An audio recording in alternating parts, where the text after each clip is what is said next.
नमस्कार। समय संवाद में आपका स्वागत है। मैं हूं सर्वेश कुमार। G20 की अपार सफलता के बाद पहले कांग्रेस बौखलाई और अब बौखलाने की बारी पड़ोसी देश पाकिस्तान की है। G20 कितना सफल रहा, इसके लिए किसी प्रमाण की आवश्यकता नहीं है। विदेशी राष्ट्राध्यक्षों ने जिस तरह से भारत की प्रशंसा की और एक संयुक्त साझा वक्तव्य जारी किया जो दुनिया के भविष्य को सुरक्षित करने के लिए प्रयास करेगा। इस पर आश्चर्य की बात यह है कि कांग्रेस, जो कि राष्ट्रीय दल है और भारत का प्राचीनतम दल भी है और प्रमुख विरोधी दल भी है, उसकी ओर से कोई आधिकारिक प्रतिक्रिया नहीं आई। ये दायित्व तो बनता था कि जब इतना बड़ा आयोजन हमारे देश में हुआ और वो सफल रहा, तो वो आयोजन भारतीय जनता पार्टी का नहीं था, वो भारत का था, वो देश का था, भारत सरकार का था। इसलिए उसकी सफलता पर दो शब्द कांग्रेस के राष्ट्रीय अध्यक्ष को बोलने चाहिए थे। वो बोलने की बजाय उन्होंने अगले ही दिन 11 तारीख को एक वक्तव्य जारी किया, ट्विटर पर जारी हुआ। उसमें बहुत सारे सवाल उठाए। देश में महंगाई की ओर ध्यान दें, देश में गरीबी की ओर ध्यान दें और तमाम बातें।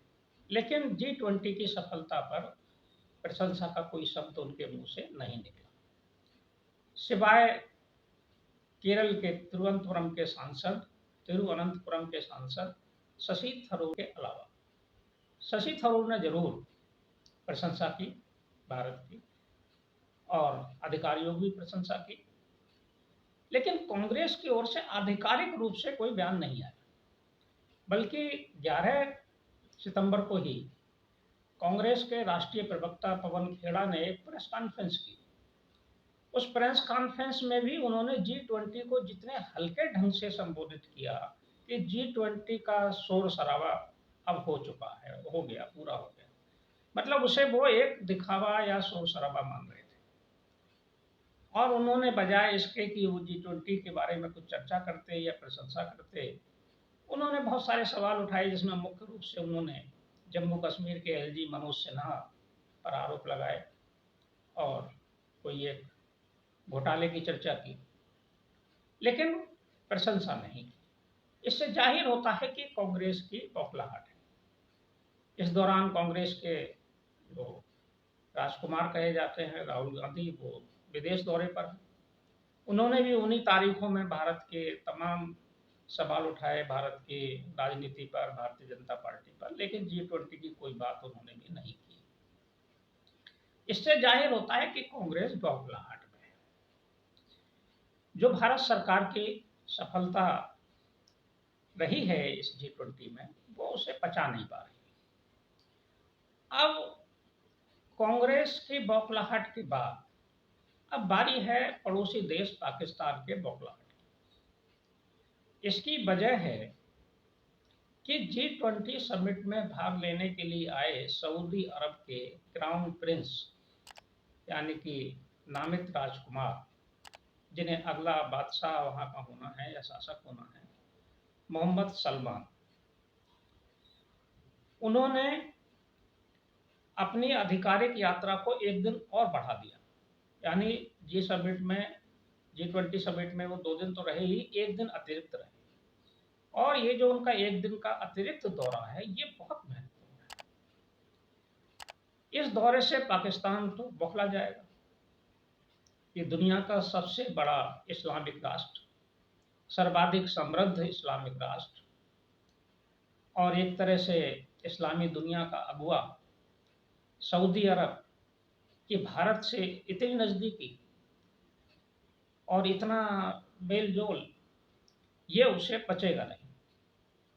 क्योंकि सलमान प्रिंस के साथ जो भारत सरकार की बातचीत हुई और समझौते हुए, वो बहुत महत्वपूर्ण है। भारत सरकार ने अगले दिन फिर उनको राष्ट्रपति भवन में भेज दिया, वार्ता हुई प्रधानमंत्री के साथ, द्विपक्षीय वार्ता हुई और उस वार्ता में कई महत्वपूर्ण मुद्दों पर निर्णय हुए, जिसमें सबसे बड़ी बात है कि एक सऊदी अरब या खाड़ी और भारत के बीच रणनीतिक परिषद का गठन हुआ। उसकी ये पहली बैठक थी, यानी कि एक साझा मंच भारत और सऊदी अरब के बीच रणनीतिक विचारों के लिए, रणनीतिक योजनाओं के लिए, भविष्य के लिए तैयार होगा, और उसकी बैठक हुई। इसमें कई फैसले हुए, जिसमें सबसे महत्वपूर्ण है कि सऊदी अरब 100 अरब डॉलर का निवेश करेगा भारत में, और ये निवेश होगा पेट्रोलियम के क्षेत्र में, ऊर्जा के क्षेत्र में, और एक बहुत बड़ी रिफाइनरी भारत के पश्चिम भाग में, संभवतः गुजरात हो सकता है वो स्थान, वहाँ एक सऊदी अरब एक रिफाइनरी लगाएगा और कई अन्य स्थानों पर भी रिफाइनरी में निवेश करेगा। तो एक ऊर्जा के क्षेत्र में बहुत बड़ी डील भारत और सऊदी अरब के बीच हुई। इससे ऊर्जा की क्षमताओं में कई गुना वृद्धि होगी। इसके अलावा पारंपरिक और गैर पारंपरिक ऊर्जा क्षेत्र में भी निवेश और साझेदारी के समझौता हुआ। जो दूसरा सबसे महत्वपूर्ण समझौता है वह है डिजिटलीकरण का। भारत सऊदी अरब को डिजिटलीकरण में सहयोग देगा और दोनों देश साझा रूप से, संयुक्त रूप से डिजिटलीकरण पर कार्य करेंगे। और जो व्यापार है सऊदी अरब और भारत के बीच, उसको, जो वहाँ की मुद्रा है रियाल, उसके साथ साथ अब रुपए में भी किया जा सकता है, यानी कि भारतीय रुपए की मान्यता सऊदी अरब में भी उसी तरह से होगी जैसे रियाल की है। अब डॉलर की आवश्यकता नहीं होगी, और ये एक बहुत बड़ा फैसला है। इसके साथ ही जो दूसरा महत्वपूर्ण समझौता है वो सऊदी अरब ने घोषणा की है कि भारत में जो इनोवेटिव प्रोग्राम है या जो नए स्टार्टअप्स हैं उसमें निवेश करेगा सऊदी अरब, और ये निवेश भी असीमित हो सकता है। जो स्टार्टअप्स हैं जिनसे दोनों देशों का फायदा होगा और दोनों देश प्रभावित होंगे, ऐसे स्टार्टअप्स को सहयोग करेगा सऊदी अरब।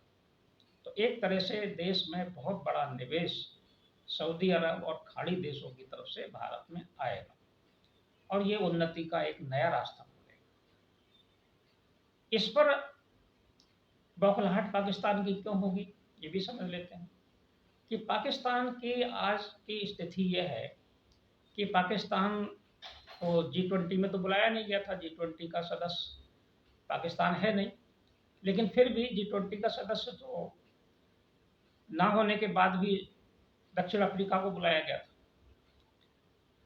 और बांग्लादेश भी यहाँ आया, लेकिन पाकिस्तान को नहीं बुलाया गया, ना उसका इसमें सदस्यता है। पाकिस्तान की आर्थिक स्थिति बहुत खराब है, वहाँ हर तरह से संकट है, मुद्रा का भी संकट है, खाद्यान्न का संकट है, ऊर्जा का संकट है, किसी तरह का उनके पास निवेश नहीं है, सिर्फ कर्ज ही कर्ज है, और वो हमेशा सऊदी अरब और दूसरे देशों के आगे गिड़गिड़ाते रहते हैं कि उन्हें सहयोग चाहिए, सहायता चाहिए। और पाकिस्तान की जनता का भी अब दबाव है कि देखो भारत की तरफ कितना इस्लामी राष्ट्र सबसे बड़ा भारत की तरफ झुक गया, भारत से सहयोग हो रहा है, पाकिस्तान के साथ कुछ नहीं हो रहा। तो ये पाकिस्तान की बौखलाहट का एक कारण बनेगा, सऊदी अरब और भारत के बीच की मैत्री और संधि, इससे पाकिस्तान बौखलाएगा। बौखलाए, उसकी नियति में यही लिखा है कि उन्होंने काम ही ऐसे किए, उन्होंने तो कभी दूरगामी सोच रखी नहीं, सिवाय इसके कि भारत हमारा दुश्मन है, इसके आगे कभी सोचा ही नहीं कि भारत के साथ चलकर भी कुछ हो सकता है। तो ये बौखलाहट कुछ दिन में अगर नजर आए अंतर्राष्ट्रीय मंचों पर और उसकी बौखलाहट का एक ही तरीका है कि वो खुराफात करता है। सकारात्मक तो पाकिस्तान सोच ही नहीं सकता कि चलो अगर मान लो आज हमें नहीं बुलाया गया या सऊदी अरब भारत की तरफ ज़्यादा झुक रहा है या सहयोग कर रहा है, तो हम भी कुछ ऐसा करें, शांति के प्रयास करें, लेकिन वो शांति के प्रयास नहीं करेगा, आतंकवाद नहीं छोड़ेगा। अगर आतंकवाद छोड़े तो उसके साथ भी मैत्री हो सकती है, लेकिन वो बौखलाहट में जो काम करता है वो इस तरह के करता है कि जिससे दुनिया में उसकी छवि और बिगड़ जाती है। उनके पास अगर कुछ है तो वो आतंकवादियों की खेप है, और उनके पास अगर कुछ है तो जिहाद के नाम पर कुछ लोगों की जान से खिलवाड़ करने की रणनीति है। इसके अलावा उनके पास कोई रणनीति नहीं है, कोई समझ नहीं है। बौखलाए पाकिस्तान, कांग्रेस भी बौखला ले, पाकिस्तान भी बौखला ले, लेकिन भारत अपनी सहज, स्वाभाविक और धैर्यपूर्वक, शांतिपूर्वक अपनी गति पर आगे बढ़ा रहा है। और ये सदी अभी जो जिस समिट हुआ, इसमें एक बहुत महत्वपूर्ण बात दक्षिण अफ्रीका के जो दक्षिण अफ्रीका यूनियन है, उसके जो प्रमुख हैं राष्ट्रपति, उन्होंने कही। उन्होंने कहा कि ये जो शताब्दी है, ये शताब्दी भारत की शताब्दी है। उन्होंने कहा ये इंडियन सेंचुरी है। बहुत बड़ी बात कही उन्होंने। ये तो पूरी शताब्दी भारत की है। विश्व में भारत ही भारत है, और भारत आगे बढ़ रहा है अपने समझ के साथ, अपनी सोच के साथ, अपनी सांस्कृतिक मूल्यों के साथ। ये हमने साबित किया G20 में कि हम ना तो अपने अतीत को भूले हैं, ना अपनी संस्कृति को भूले हैं, और ना ही हम अपने भविष्य से कोई अनभिज्ञ हैं।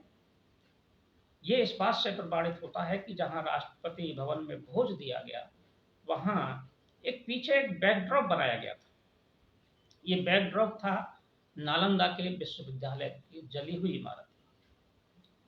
भारत ये बताना नहीं भूला दुनिया को कि हमारे पास एक इतना समृद्ध विश्वविद्यालय था, लेकिन उसको जला दिया गया था, आक्रांताओं ने जला दिया। इसका आशय है कि हम अभी अपने अतीत नहीं भूले हैं। और जो टैग लाइन है G20 की, वो है वसुधैव कुटुंबकम। एक पृथ्वी, एक परिवार, एक राष्ट्र। ये भारतीय संस्कृति का सूत्र वाक्य है, हमारे उपनिषद का वाक्य है वसुधैव कुटुंबकम। यानी कि हम अपनी संस्कृति के साथ, अपने सनातन के साथ, अपने सांस्कृतिक मूल्यों के साथ, अपनी धरोहर के साथ और अपने अतीत को भी याद रखते हुए भविष्य की कल्पना कर रहे हैं और कर सकते हैं। और कल्पना सिर्फ अपने कल्याण के लिए नहीं कर रहे, सिर्फ भारत के लिए नहीं कर रहे, तो संपूर्ण विश्व के लिए कर रहे।